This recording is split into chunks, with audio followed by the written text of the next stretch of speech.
এক, unlucky lucky. এক আকাশ স্বপ্ন নিয়ে কলকাতায় এসেছে লাকি, ওরফে লুব্ধক সিংহ রায়। তবু তার চাহনির মধ্যে এমন কিছু আছে যা দেখে লোকে বলে, গায়ের ছেলে বলে তো মনে হয় না, তুমি কি কলকাতারই? যদিও দেখতে যথেষ্ট স্মার্ট আর আকর্ষণীয়, কিন্তু ছেলেটার পকেটে বিরাট টান। খরচের যোগান দিতে সে কাজ করে একটা ওষুধের দোকানে। লাকির সমবয়সীরা যখন কলকাতার নাইট ক্লাবে পার্টির সঙ্গে কোমর দোলায়, সে তখন একটা বদ্ধ মেডিকেল স্টোরে আর কলেজের গণ্ডিতেই আবদ্ধ রয়েছে। তার জীবনে অবসর বলতে প্রেমিকা দৃষ্টিকে নিয়ে প্রিন্সেপ ঘাটে ঘুরতে যাওয়া। বড্ড শখ। শহরের বুক ফুঁড়ে হাই স্পিডে বাইক ছোটাবে সে। পিছনে বসে থাকা দৃষ্টি তখন জাপটে ধরবে তাকে। মাঝে মাঝেই মনে মনে লাকি বলতে থাকে, একদিন আমারও সময় আসবে যখন মা ফ্লাইওভারে দৃষ্টিকে পিছনে বসিয়ে জোরে বাইক চালাবো। সারা শহর তখন আমাকে দেখে জ্বলবে। বিড়বিড় করে এই কথা বলতে বলতেই বার্নেল ক্রিমটা হাত দিয়ে টিপে ফেলে সে, আর সেই ক্রিমের ঢাকনা খুলে বেরিয়ে এসে একাকার কাণ্ড ঘটে। প্রচন্ড রেগে গিয়ে ওষুধের দোকানের মালিক তার মাথায় একটা চাঁটি মারে। পরে কথা, এটা কি করছিস? ওটা কি স্পঞ্জের বল নাকি যে টিপবি? মাথায় হাত দিয়ে কাঁচু মাচু করে বলে ওঠে লাকি, সরি সরি দাদা, আর হবে না। ফ্রি স্কুল স্ট্রিটের এই ওষুধের দোকানেই সে কাজ করে। অনেকদিন ধরেই সে একটা ভালো চাকরির চেষ্টা চালিয়ে যাচ্ছে, কিন্তু শিখেই যেন কিছুতে ছিঁড়ছে না। দাঁত কিড়মিড় করে দোকান মালিক বললেন, এই বার্নেল ক্রিমটার টাকা কে দেবে? তোর বাবা।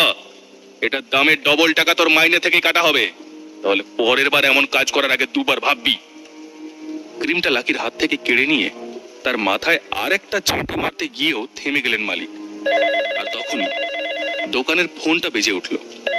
ফোন তুলে নিজের বাঁধা ধরা স্টাইলে লাকি বলে উঠল, হ্যালো, সুশ্রুত মেডিকেল স্টোর থেকে বলছি, বলুন আপনার কি সাহায্য করতে পারি? ফোনের ওপার থেকে উত্তর এলো, গ্র্যান্ড রিজেন্সি হোটেলের রুম নম্বর 303 থেকে বলছি, একটা ছোট অর্ডার আছে, তাড়াতাড়ি পৌঁছে দে। ভেসে একটা ব্যস্ত ভারী কি পুরুষ কণ্ঠ। লাকির যেন কোথাও মনে হচ্ছিল এই স্বরটা তার চেনা। 2 প্যাকেট চরম সুখ আর 1 প্যাকেট টিস্যু। চরম সুখের নাম শোনা মাত্রই লাকি যেন তার লজ্জা ধরে রাখতে পারল না। হ্যাঁ, এতদিন ধরে ওষুধের দোকানে কাজ করার পরেও জন্ম নিরোধকের নাম শুনে কেমন যেন লজ্জা পেল সে। লিখেছিস? তাহলে তাড়াতাড়ি বেরিয়ে পড়। ব্যক্তির কড়া নির্দেশ। তার গলার স্বর শুনেই লাকির মনে হলো ইনি খুব বড় লোক। কিন্তু সব কথায় হ্যাঁ হ্যাঁ করতে থাকা লাকি এবারে একটু বেঁকে বসলো। সে বলল, স্যার আমি আপনার অর্ডার পৌঁছে দেব, কিন্তু বাইরে খুব বৃষ্টি পড়ছে, দোকানের সামনে জল জমেছে, বৃষ্টিটা একটু থামলেই আমি বেরোচ্ছি। তোর মালিক জানে যে তুই আগরওয়ালজির ছেলের মুখের উপর কথা বলছিস? জানি বৃষ্টি হচ্ছে তো, একটা ব্যাগে সবকিছু প্যাক করে নিয়ে তাড়াতাড়ি চলে আয়। লাকি কিছু বলতে যাওয়ার আগেই লোকটা ফোন কেটে দেয়। লাকির হাতে কাগজ আর পেন দেখেই দোকান মালিক বুঝতে পারলো সে অর্ডার পেয়েছে। সে বলে উঠল, বৃষ্টির অজুহাত দিবি না, এখনই যেতে হবে। অজুহাত দিচ্ছি না, আপনি নিজেই দেখুন না কি জোরে বৃষ্টি পড়ছে। এই অবস্থায় আগরওয়ালজির ছেলে আমাকে কি করে তাড়াতাড়ি জিনিস পৌঁছে দিতে বলছে? আমি সাইকেলটা নিয়ে যাবোই বা কি করে? দোকান মালিক প্রায় চিৎকার করে বলে ওঠেন, কি বললি? আগরওয়ালজির ছেলে? আমার দোকানটা কি বন্ধ করে দিবি নাকি তুই? তুই এখনই আমার মোটর সাইকেলটা নিয়ে আর জিনিসটা দিয়ে আয়। এই বলে দোকান মালিক লাকির দিকে বাইকের চাবিটা ছুঁড়ে দিলেন।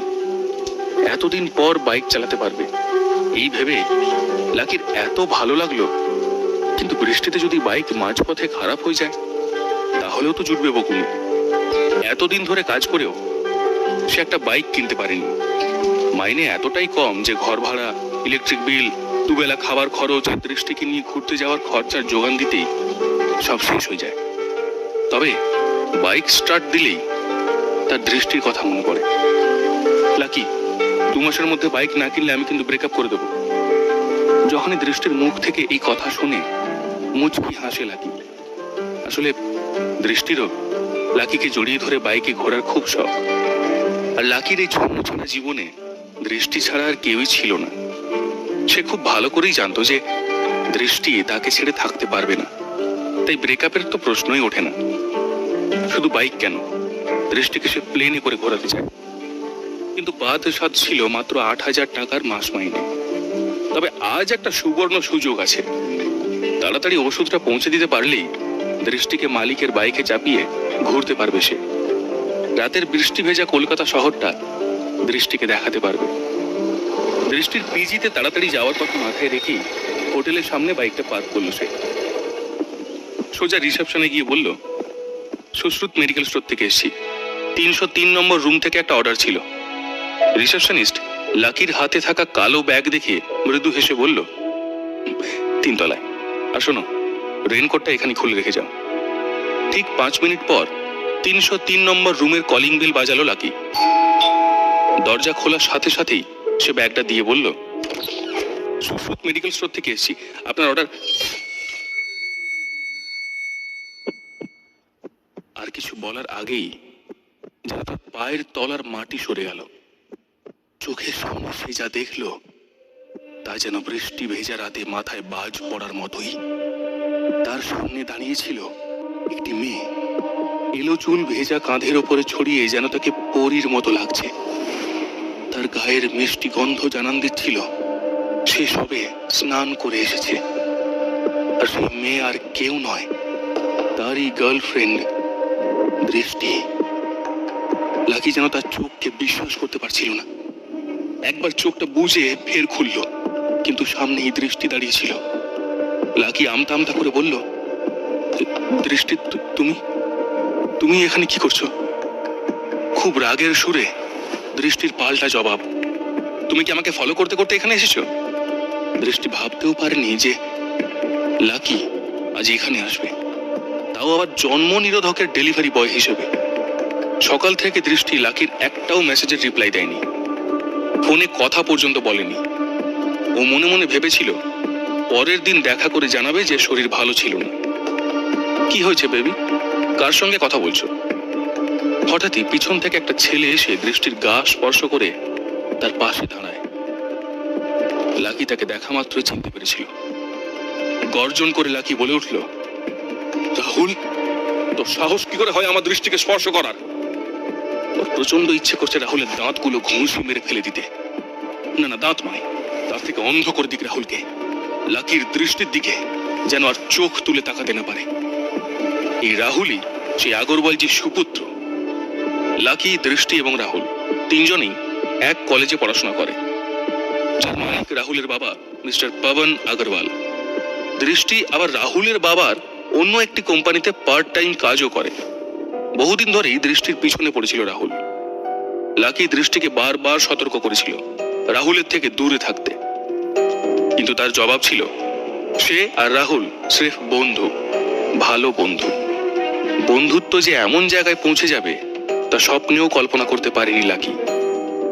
সে যেই রাহুলের দিকে তেড়ে এগিয়ে যায়, দৃষ্টি তখনই চিৎকার করে ওঠে, থামো, এখনই চলে যাও এখান থেকে, চলে যাও বলছি।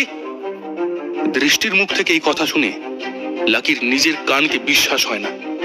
তার মনে হচ্ছে এ কোন দৃষ্টিকে দেখছে সে। দৃষ্টির আর লাকির কাছে লুকোনোর মতো বাকি কিছুই ছিল না। অপরাধ বোধ থেকেই সে যতটা পারে দুর্ব্যবহার করতে থাকে। সে লাকিকে বলে খুবই অভদ্রভাবে, লাকি, আমি আজ এই মুহূর্ত থেকে তোমার সঙ্গে ব্রেকআপ করছি। ব্রেকআপ? লাকির সব স্বপ্ন যেন নিমেষে ভেঙে যায়। তার চোখ চিকচিক করে ওঠে জলে। নিজেকেও যেন সে বিশ্বাস করতে পারে না। দৃষ্টির দিকে তাকিয়ে সে বলে ওঠে, দৃষ্টি, আমি তোমার সঙ্গে 1 বছর ধরে আছি।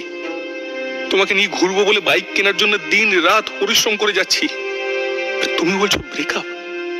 বাহ বাহ, খুব ভালো। রাগের মাথায় লাকিকে দৃষ্টি গড় গড় করে বলতে থাকে, আরে ছাড়ো তো তোমার বাইক কেনার গল্প। সামান্য ফুচকা খাওয়ানোর ক্ষমতা নেই, তুমি নাকি আবার বাইক কিনবে। আর বাইক যদি কোনোভাবে কিনেও ফেলো, পেট্রোল ভরার টাকা কে দেবে? আমার বাবা।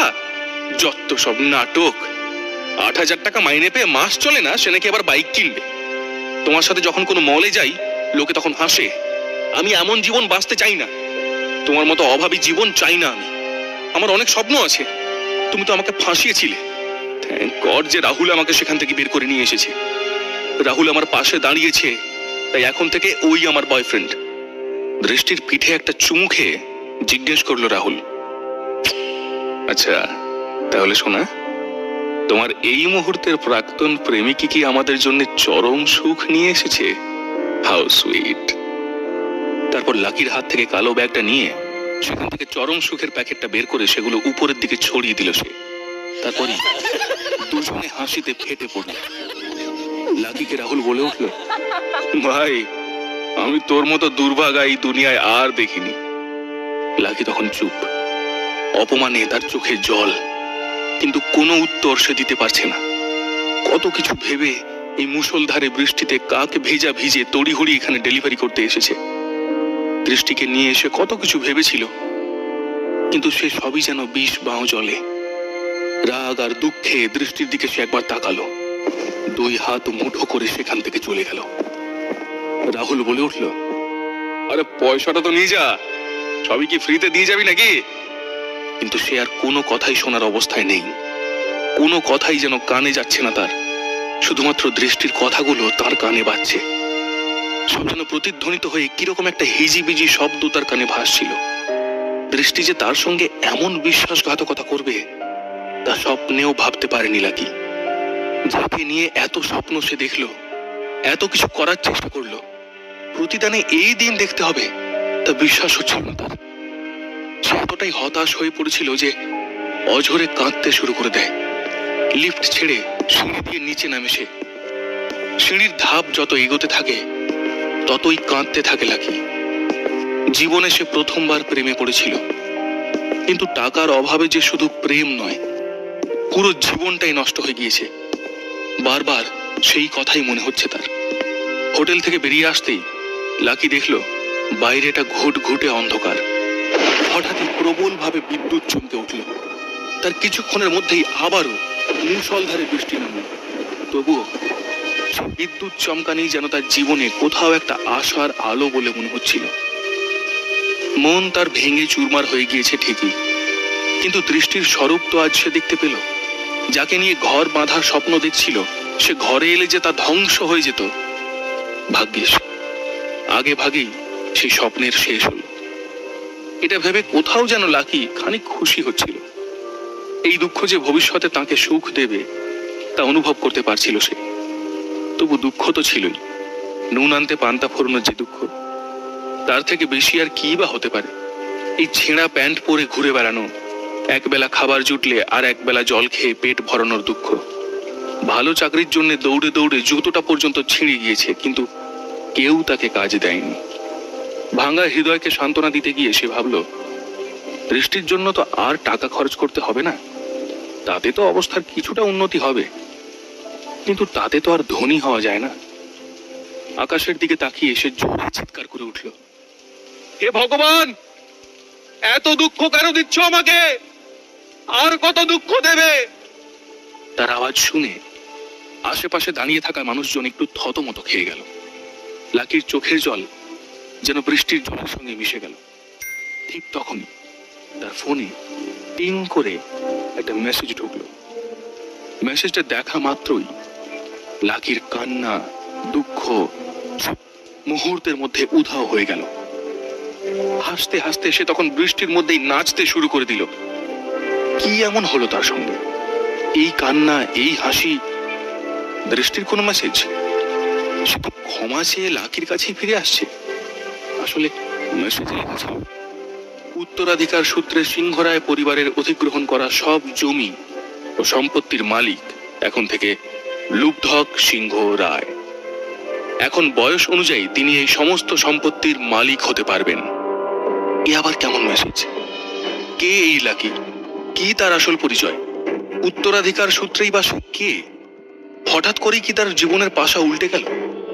৮,০০০ টাকার মাস মাইনে থেকে হঠাৎই কোটি টাকার মালিক। জানার জন্য শুনতে থাকুন পকেট এফএম।